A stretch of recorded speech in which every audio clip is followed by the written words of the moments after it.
दोस्तों, बेंगलुरु में भारत की 8 विकेट से हार। अब इस हार ने एक चीज़ बड़ी सिखाई है टीम इंडिया को कि भाई आप टेस्ट क्रिकेट को हल्के में नहीं ले सकते। जैसे आज हमने देखा कि, और वैसे भी न्यूजीलैंड तो हमेशा तंग करता है, चाहे कोई फॉर्मेट हो, T20 हो, वनडे हो और टेस्ट हो। और आप ये मत भूलिए कि आपने जो WTC का पहला साइकिल था, आपने न्यूजीलैंड के साथ ही हारा था। उस समय विराट कोहली इंडिया कैप्टन थे। बट कहीं ना कहीं टीम इंडिया को ये देखना होगा कि भाई आप अगर घर पर हारते हैं और इस तरीके से हारते हैं तो कहीं ना कहीं कई सारे कंसर्न भी हैं, और इस हार का कौन जिम्मेदार है उस पर बात करेंगे। और एक या दो नहीं, कई सारी वजह रही इस हार की, एक एक करके बात करते हैं। कुछ लोगों का तो ये मानना होगा शायद कि हम टॉस पर हारे, कुछ लोगों का ये भी कहना होगा कि हम 46 पर ऑल आउट हो गए, पहले दिन इंडिया बाहर हो गया था मैच से। कुछ लोगों का ये मानना होगा कि भाई आपने 408 पर 3 था सेकंड इनिंग में इंडिया, और उसके बाद 462 तक जाते जाते इंडिया ने अपने 54 रनों में 7 विकेट गंवा दी।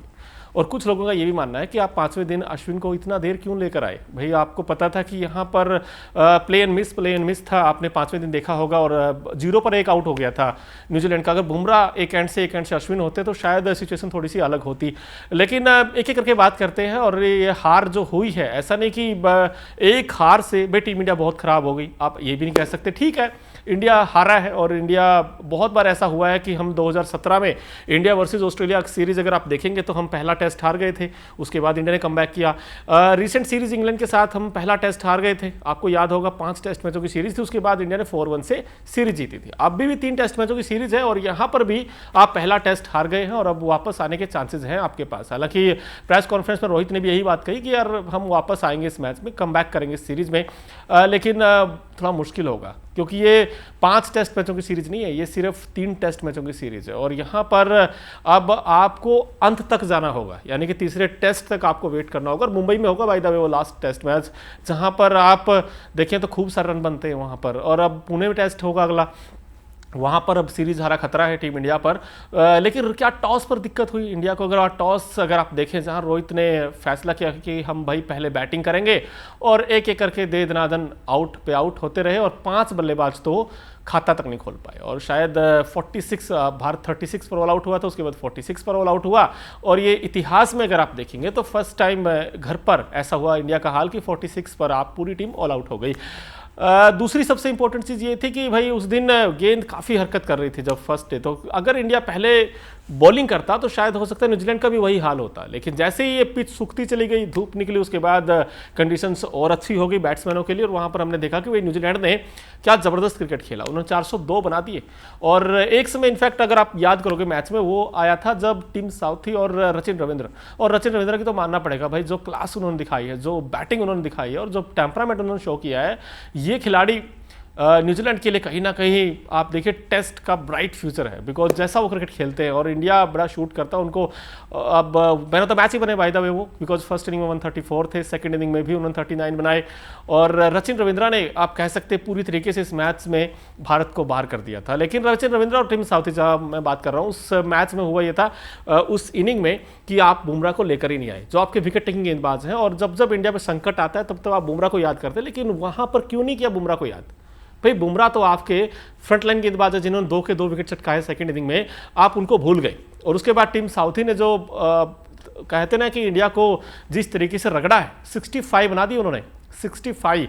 और वो जो 65 है, शायद वही इस मैच का टर्निंग पॉइंट है, मुझे ऐसा लगता है पर्सनली। बिकॉज वो 65 रन अगर इंडिया के पास होते, और 106 + 65 तकरीबन 180 होता, और आपने अगर 0 पर 1 आउट कर दिया है आपने, तो उसके बाद आप देखिए 180 का प्रेशर सब कुछ और होता न्यूजीलैंड की टीम पर, और शायद वो रन चेज भी नहीं होते।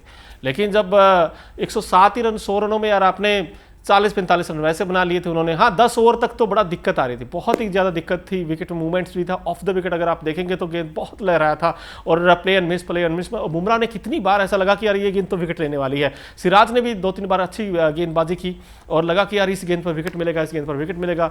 बट वो झेल गए दोनों बैट्समैन, और फिर धीरे धीरे रचिन रविंद्र और विल यंग ने भी बड़ा अच्छा खेला इनफैक्ट। लेकिन ये दोनों की जो पार्टनरशिप थी बड़ी क्रूशियल रही, और न्यूजीलैंड ये टेस्ट बड़ी आसानी के साथ जीत गया। लेकिन एक बड़ा पॉइंट ये कि केएल राहुल इस मैच के आप कह सकते हैं सबसे बड़े हार के गुनहगार हैं। बिकॉज केएल राहुल ने फर्स्ट इनिंग में डक पर आउट हुए थे, और जिस तरीके से वो आउट हुए थे भाई, डाउन द लेग साइड गेंद थी, और उस पर उनका एज लगा जिस पर चौका आना चाहिए था, वहां पर आपने विकेट दे दिया विलियम ओरुके को, और विलियम ओरुके ने ही सेकंड इनिंग में उनको आउट किया। एक्स्ट्रा बाउंस था उस गेंद में सेकंड इनिंग में, अगर आप देखेंगे विदाउट एनी फुटवर्क, बिल्कुल खड़े खड़े एक जगह पर, और जैसे ही गेंद में जैसे गेंद पड़ी और उसके बाद एक्स्ट्रा बाउंस हुआ, उनका एज लगा, वो ऐसे खेल रहे थे। इसका मतलब क्या है कि आप विलियम ओरुक को ड्राइव भी नहीं जा रहे हैं, आप ऐसे खेल रहे, तो इसका मतलब साफ साफ ये है कि आपका डिफेंस अभी भी कच्चा है। केएल राहुल की बात करो, नो डाउट आउटस्टैंडिंग प्लेयर भाई, उन्होंने 100 बनाया, साउथ अफ्रीका में, ऑस्ट्रेलिया में उन्होंने 100 बनाया, लेकिन केएल राहुल को ये बहुत रेयर होता है क्योंकि जिस तरीके के मौके मिलते हैं। और सरफराज खान आप देखिए जिस तरीके का टैलेंट भारत को मिला है, उन्होंने इंग्लैंड सीरीज में भी अच्छा इंप्रेस किया था और अभी भी यहाँ पर भी उन्होंने 150 रन जो बनाए, इंडिया के लिए एक बहुत बड़ा पॉजिटिव है। नो डाउट हम हारे जरूर हैं, लेकिन अब इंडिया के लिए दिक्कत ये होगी कि भाई आप गिल के साथ जाओगे, क्योंकि गिल अब देखना हो कितना फिट है वो, अगर वो सेकंड टेस्ट खेलेंगे गिल को खिलाएंगे, सरफराज को खिलाएंगे या फिर केएल राहुल को खिलाएंगे। हालांकि ऋषभ पंत का भी देखना होगा, क्या ऋषभ पंत पूरी तरीके से फिट है, बिकॉज आपको ये भी देखना है कि हम आपको WTC से पहले आपको बॉर्डर गावस्कर ट्रॉफी खेलनी है। अगर ऋषभ पंत पूरे तरीके से फिट नहीं हुए तो आप रिस्क भी नहीं लेना चाहेंगे। अगर ऋषभ पंत मान लीजिए अगले टेस्ट में नहीं खेलेंगे तो फिर आपको केएल राहुल के साथ ही जाना पड़ेगा। बट दोस्तों आई होप आपको बड़ा इंजॉय किया होगा न्यूज़ नेशन और न्यूज़ नेशन स्पोर्ट्स पर, आपको पूरी कवरेज मिली होगी, और आपको क्या लगता है कहाँ पर इंडिया से चूक हुई वो भी आप बता सकते हैं। बट जो मुझे लगा वो मैंने आपको बताया कि भारत ने यहाँ पर चूक की है, लेकिन भारत के लिए पॉजिटिव अगर आप देखेंगे तो Sarfaraz Khan one of the most brilliant batsman, no doubt. और जिस तरह का वो खेलते हैं विद द स्पिन, जो शॉट्स खेलते हैं, हालांकि हम कहते हैं ऑर्थोडॉक्स शॉट, वो अनऑर्थोडॉक्स शॉट्स खेलते हैं क्योंकि वो स्वीप अच्छा लगाते हैं, और जब वो डाउन द ट्रैक शॉट खेलते हैं, जब आगे बढ़ के छक्के लगाते हैं, वो कॉन्फिडेंस दिखाता है सरफराज खान का। सरफराज खान का इसलिए भी अच्छा लगता है बिकॉज उन्होंने डोमेस्टिक सर्किट में खूब सारे रन बनाए, तो उसका जो इम्पैक्ट है वो अब यहाँ पर भी दिखा है। So out and out India की हार हुई है, लेकिन अब एक और हार टीम इंडिया को कहीं ना कहीं इस सीरीज से भी बाहर कर सकती है और WTC फाइनल से भी टीम इंडिया को बाहर कर सकती है। बिकॉज अगर एक मैच हारे, एक चूक, वो कहते हैं ना सावधानी हटी दुर्घटना घटी। सो इंडिया को अब थोड़ा सा और मैच्योर क्रिकेट खेलनी पड़ेगी, अच्छी क्रिकेट खेलनी पड़ेगी, और बड़ा दिलचस्प रहेगा कि भाई इंडिया का बैटिंग ऑर्डर सेकंड टेस्ट में क्या होने वाला। खैर इस मैच रिपोर्ट में इतना ही, और प्लीज़ आप चैनल को सब्सक्राइब कीजिए और बेल आइकन का बटन जरूर प्रेस कीजिए। न्यूज नेशन अब व्हाट्सएप पर, खबरों की ताजा अपडेट के लिए न्यूज नेशन के इस QR कोड को स्कैन करें।